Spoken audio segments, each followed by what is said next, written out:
I'm Gary C. Johnson. You've seen these billboards and ads that say size matters. I agree. The size that matters is the size of the results the law firm gets for their clients. We have several multi-million-dollar verdicts here in Kentucky. In fact, our firm owns the record for the single largest personal injury verdict in the state of Kentucky. That's the size that matters to you. In Kentucky, give our firm the call. If you're hurt, injured, don't waste time. Gary Johnson drives for every dime. Welcome to Simply the Law of Life, a program created by attorney Gary C. Johnson. Simply the Law of Life provides free legal advice and encourages happiness and quality of life. Now, here's Simply the Law of Life with Gary C. Johnson and Keith Casebolt. Hello, everyone. Welcome into the radio program, Simply the Law of Life. I'm Keith Casebolt. Hello, dear friend, Gary C. Johnson. Hello there, Mr. Casebolt. Isn't it wonderful to be out in the world and around? Gary, it is great to be alive. It is great to just wonder at the marvels of life. Einstein said that. Yeah, the smartest guy that there was, and his quote was, "It's just enough for me to wonder." That's right. Don't you get a kick out of that? You've got me to the point to where I really get a kick out of just wondering about all of the miracles that are around you. And they're everywhere. Everywhere. In life, in nature. I was looking at a flower up at the house yesterday, and along come a bee, and he goes down in that flower to pull out the nectar or whatever it is. The bees go down in flowers to get. And it dawned on me that if we didn't have bees, we would probably all starve. Yeah. Because the bees pollinate the plants and lets them do their thing, and therefore we have, and I realized then how fragile everything is. So the whole universe is like this big wheel with spokes in it that keeps everything turning and going, from something as simple as the bees doing their job to everything else. Could destroy it all. Isn't that amazing? Well, it's frightening, really. Well, that's true, too. And going back to how bad we need the bees, took my thought one bit further about how bad we need each other.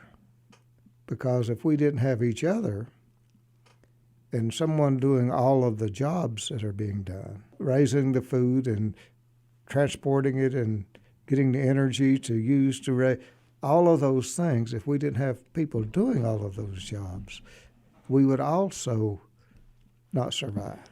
You know, when you pointed out what we take for granted, you said on one of the radio programs, Keith, you get up, you get in the car, and you just stop in to get your gasoline, and you run in and you get that biscuit, and you get something to drink, and you pick up the newspaper, and you go on to work, and you never gave any consideration to everything that it took for all of that to happen. It's amazing when you get right back to it and boil it down to how important everything and everyone is to this reverence for life. Uh-huh. It's not just that each and every one of my friends out there is extremely important and vital. So's the bee. Just as important. Because it was created for a purpose so that we could survive. You know, on the recent trip I took, I only had one instance to where I saw somebody not having the reverence, and it was an elderly guy. I mean, he was older. He was checking into the hotel, and the two little ladies behind the counter were being as nice as they could be, but it was taking a little bit of a time with the computer to do it. When he got his paperwork, he hit it against the desk and said, "I want you to know that your service sucks." And he turned and he walked out. And I'm standing there, and I looked at the young ladies and I said, you know, some people are just miserable by nature. And both of them giggled a little bit, and they said, "We don't get that often." She said, "Believe it or not, that doesn't happen all the time. She said most people are really kind and gracious, and we enjoy helping them. That guy was just miserable himself and felt the need to say to these young girls who He's were, going to share his misery. yeah, that he had to let them know. How many times have we said misery is contagious? You know, the only thing I thought of, I don't know who's out there in the car with him or who's on this trip with him, but I bet they're miserable too. There's no way those people are having a good time. They couldn't. No, not with that type of attitude. No, impossible. And it never dawned on him how, for a small wage, that those two young women were back there waiting on him so that he could have a room. Yeah, I think they were probably 19, 20, 21 years of age. Probably in school. Trying to earn a little extra Trying to earn money. a little money so they could pay for their school. Been standing on their feet there probably for 6, 7 hours, trying to get people checked in and taking care of them. With no thought of that. No. And you know, you pointed out something. You said, Keith, when somebody does that, it is a direct reflection on them. When that guy walked out, the only thing I thought of is you just made a complete butt of yourself. As you said to yourself, what a prick. Yeah. I mean, this guy. Yeah. I was like, I sure hope I don't see him at breakfast or anywhere else. I mean, this guy was just an unhappy guy. Mm-hmm. So he had to take it out on everybody else. And look, the service, it took maybe an extra 3 to 4 minutes to get checked in. Instead of him being thankful that there was a room and that there was someone there to do the work.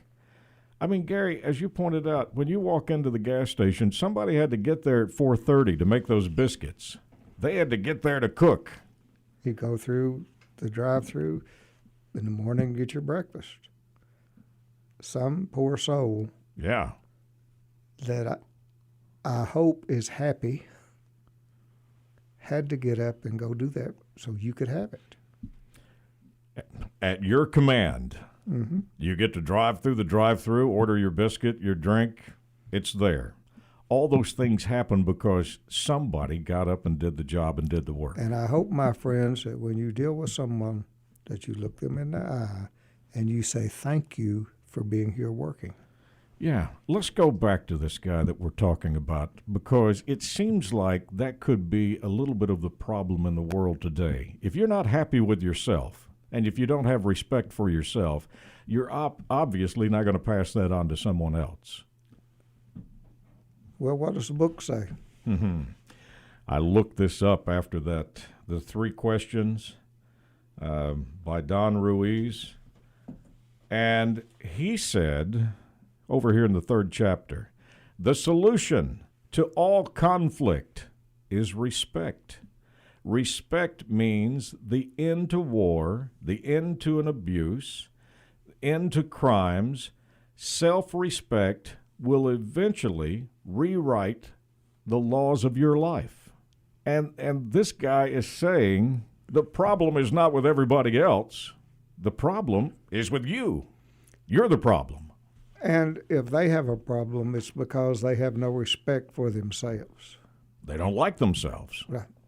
And if you don't like yourself, it's going to be pretty hard to like somebody else.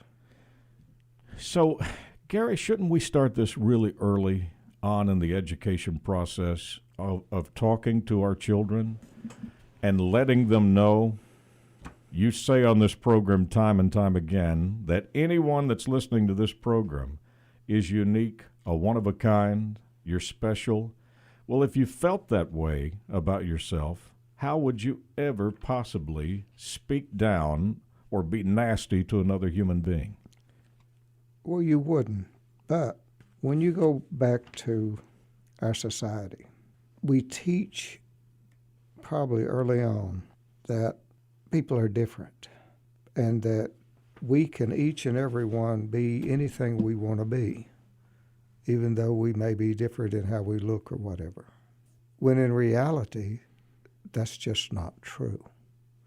Just because you work hard and just because you put everything that you've got into something does not mean you're going to succeed. bad things happen to good people? It's not that. It could very well be what you were not intended to be. It's not what you are. It's not who you are. It's not. But yet we teach, and we have, that if you really work hard and you really try and you struggle, then you will be really great at whatever it is you're trying to do. You tried it with basketball. Did it work out? Well, there's just not a big calling for a 5'11", flat-footed, bow-legged white guy who's slow. But you didn't know that. No, I thought if I worked harder than anyone else, that I would be able. Now, I was all right. I got to play. I was on a good team with a great player, but that wasn't my calling. I mean, that wasn't what I was called to do. Well, it's like me. If you hand me an instrument, a musical instrument, Yeah. say guitar, you say, Gary, you got to learn to play this guitar. We're going to kill you. I'm dead. That's the running joke of mine. I don't care how hard I work at it or how many hours I spend at it or how dedicated I would be to it. I would never be able to play the guitar. I've had one for 40 years. I've got it at the house now. I can't play anything but maybe a C chord and an A chord, and then it doesn't work. I just can't do it. But see, that's one of the things that I think that we have failed at in one sense, is saying to our young people, if you work hard, if you try, if you put everything you have into it, you can accomplish something. Then that child may do that and then fail. Because it's the wrong calling. Because it was not what they were meant to be. And then who does the child blame? Themselves. They don't blame the world because they have all the guilt inside of them for the failure when it really wasn't their fault they failed. It just wasn't what the good Lord meant for them to be or their calling or their talent. Yeah, so you and I could take voice lessons to sing. We could get the best teachers, the best trainers. We could work at it 24 hours a day and come back on this program 6 months from now, and you and I could sing a duet, and the dogs would howl in the neighborhood. Best we could hope for is row, row, row your boat gently down the street. Yeah. It's just not going to happen. But we may have been good enough to where it looked like we might could do something. Uh-huh. That's where the problem comes. So in other words, as we've talked about dancing, when you say, well, you know a step. So you could get to the point to where you could do whatever it is that you're doing, but because that wasn't your calling or your gift. You could never perfect it. Therefore, you end up feeling like you are a failure. Uh-huh. Am I making any sense? Yeah, I saw an interview with the rock singer, John Mellencamp, and he said, I do music because it pays the bills, but his calling was to be an artist. And they showed some of his paintings, and it was incredible. But he was doing another job to pay the bills when over here is the job that he says, I love. This is what I love doing. I read a thing the other day about this kid that was tall, much taller than the other kids around him. And he was worried, concerned. And they finally figured out what his problem was. He didn't care for sports, and he didn't want to play basketball and those things. And he was scared to death that he was going to get drafted when he got older by the NFL because he thought it was a draft.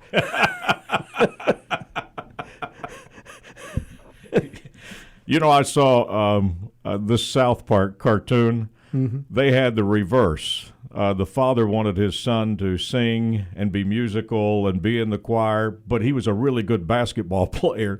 And the father was like, I don't want you being pushed into this, that you shouldn't be into that. You're right. What happens in school? A kid walks in and he's taller than the other kids. The first thing that says, you should play basketball. Mm-hmm. Nobody's saying, hey, you should be in theater, or you should be in the band. But immediately, because of the outward appearance, we think this kid should be out on the court playing. Do you know how long it takes for you to make a first impression of a new person you meet? I'm going to guess within 5 seconds. 1/10 of 1 second. Wow.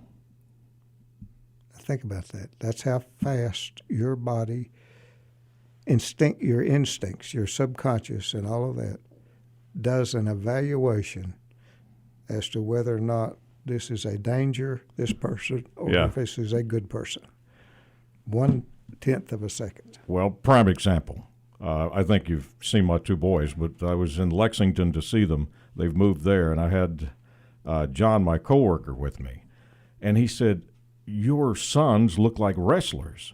You know, they're both 6'1", 250, muscles. And he said, especially the youngest one, he said, did he play football in high school? I said, no, he played clarinet in the band.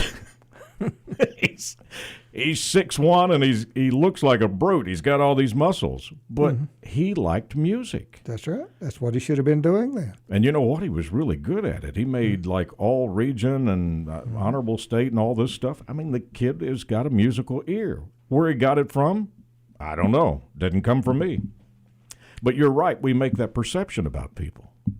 We do it instantly. And the reason I looked that up was there was this person that was going to be going to an interview. And like a dummy, I gave some unsolicited advice. Oh, no. Yeah. Hey, by the way, you've done well with that. At breakfast the other morning, my father told my brother, don't use the salt, and you don't need to have the egg yolk. And he stopped himself, and he said, there I go again, unsolicited advice. He said, Gary's got it in my head now. It's true.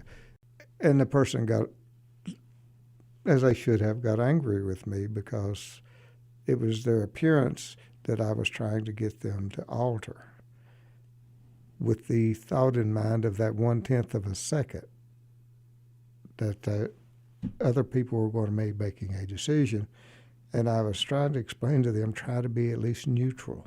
So you think even on a job interview that when you walk into the room in that 1/10 of a second, the individual has already sized you up before you even open your mouth? A first impression has been made. That now you either have to confirm or overcome? Right.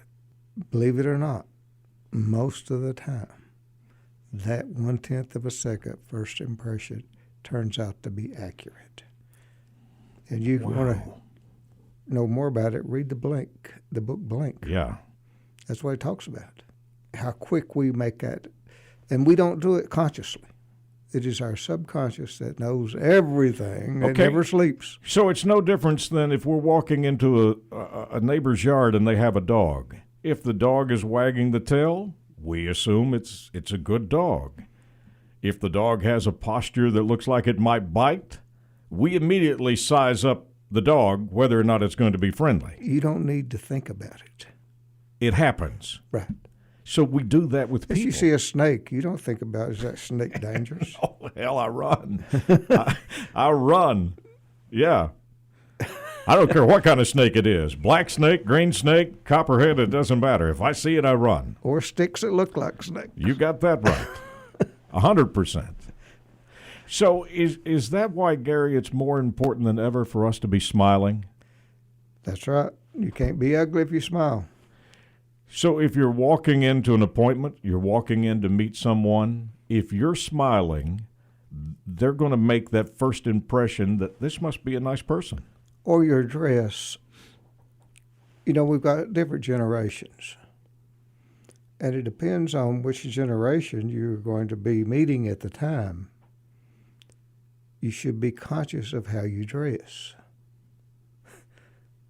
Because what one generation accepts as perfectly normal and the way it is, an older generation may have bad connotations about that and will make split decisions on it.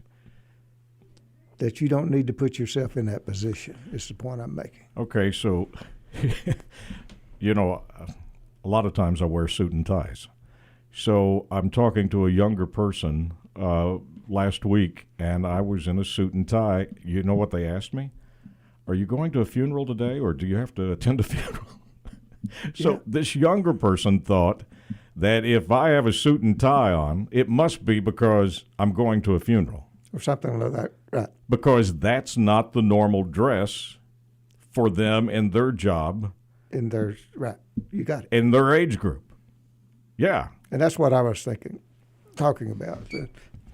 When I gave that unsolicited advice, which I should never have given, we get caught on that unsolicited advice all the time. It is so hard to not do. But again, let's go back to why you gave the unsolicited advice. You were trying to help. You were trying to, from experience, from knowledge, to be helpful to the individual. But that doesn't mean I was right. No. That's the point. Just because that was what I thought doesn't mean I was right.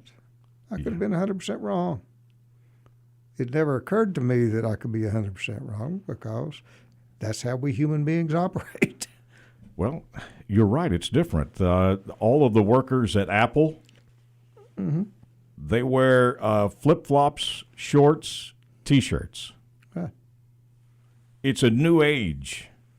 I guess that means you and I are older. We wouldn't understand that. If I walked in and saw people in flip-flops and cut-off shorts at a company like Apple, I would think, what's happened?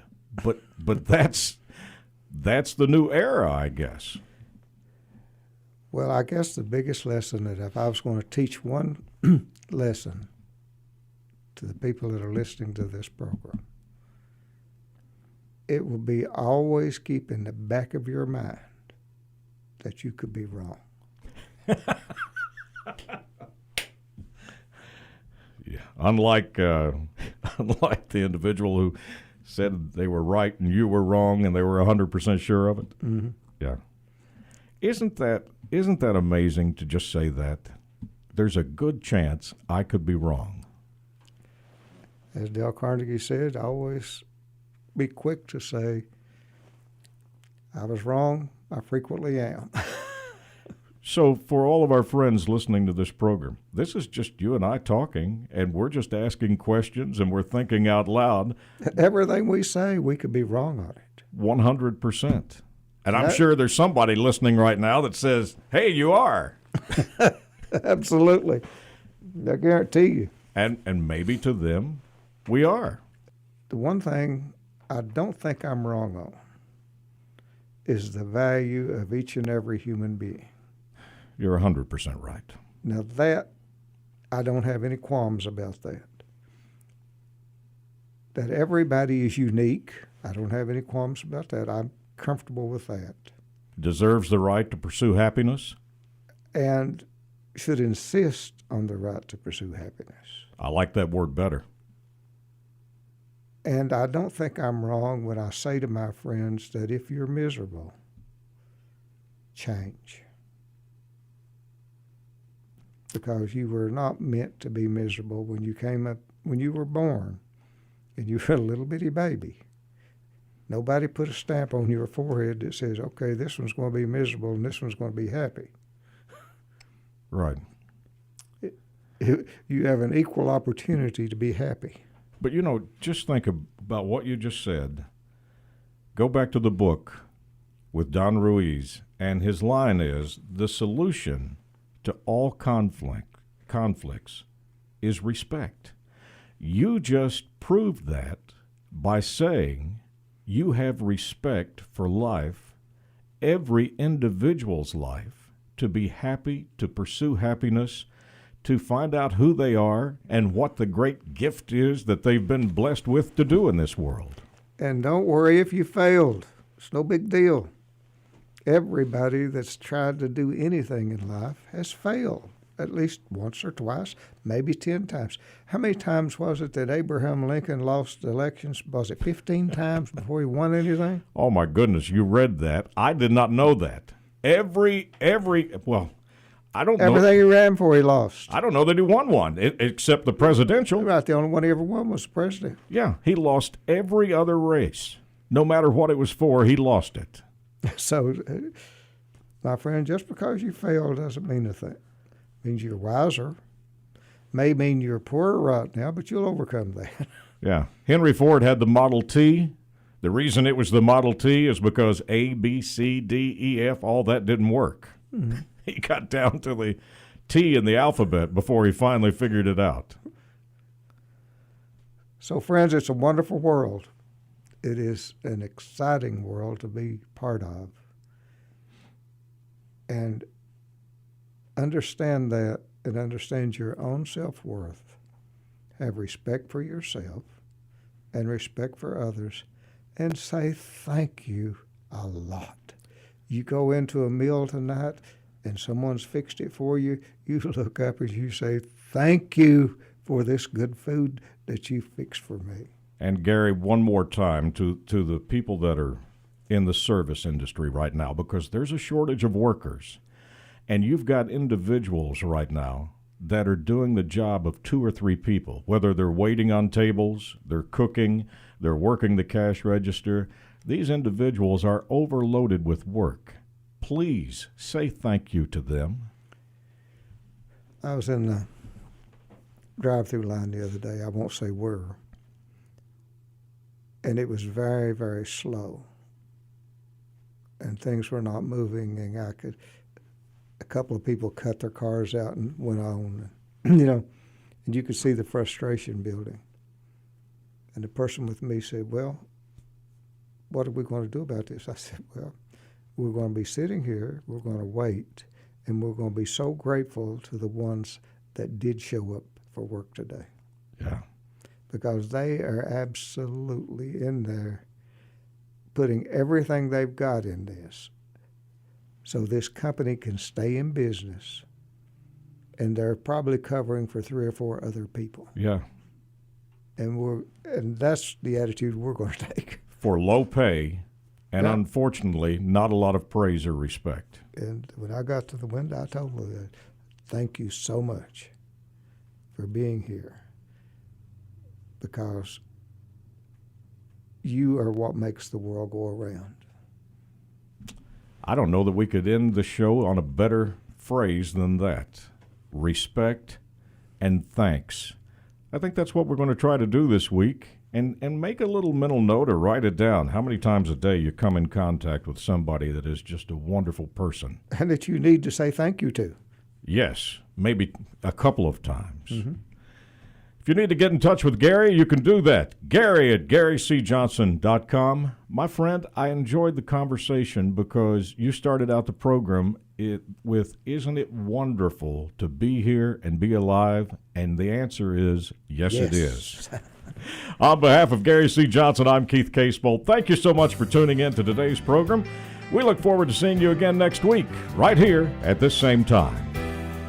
Thank you for listening to Simply the Law of Life, a program created by attorney Gary C. Johnson. Until next week, may you be safe, blessed, and happy. If you're hurt, injured, don't waste time. Gary Johnson cries for every dime.